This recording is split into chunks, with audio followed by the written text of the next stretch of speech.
જય સ્વયંભૂ કહે છે કે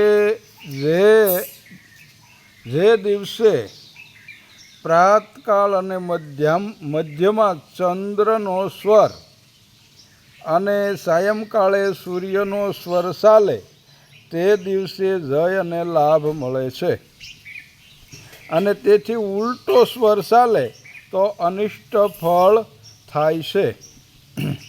યાત્રા પ્રવાસ સમયે ડાબો કે જમણો જે સ્વર ચાલતો હોય તે પગને પ્રથમ આગળ રાખીને જે પ્રવાસ કરે તો તે યાત્રા સિદ્ધિ આપે છે. ચંદ્રમાનો સ્વર ચાલતો હોય તો સમપદ 2, 4 અને 6 વગેરે, અને સૂર્યનો સ્વર ચાલતો હોય તો વિષમપદ 1, 3, 5.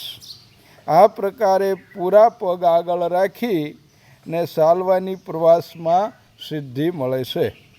જે અંગનો સ્વર ચાલતો હોય તે તરફના હાથના તાળાથી સૂઈને ઉઠેલો મનુષ્ય મુખનો સ્પર્શ કરે તો તે ઈચ્છિત ફળ પ્રાપ્ત કરે છે. બીજાને દાન દેવામાં, લેવામાં અથવા ઘરની બહાર જવામાં જે અંગની નાડી ચાલતી હોય તે બાજુના હાથ અથવા પગને આગળ કરીને વસ્તુને ગ્રહણ કરે તો તેનું ફળ નીચે મુજબ સમજવું. એક પ્રકારની હાનિ, કલહ વગેરે થતા નથી, કંટક શત્રુઓથી દુઃખી થતો નથી, અને બધા ઉપદ્રવોથી બચીને સુખપૂર્વક ઘેરે આવે છે. બોલો સત્ય સનાતન ધર્મ. જય સ્વયંભૂ. ઓમ નમો નારાયણ. હર હર મહાદેવ. હર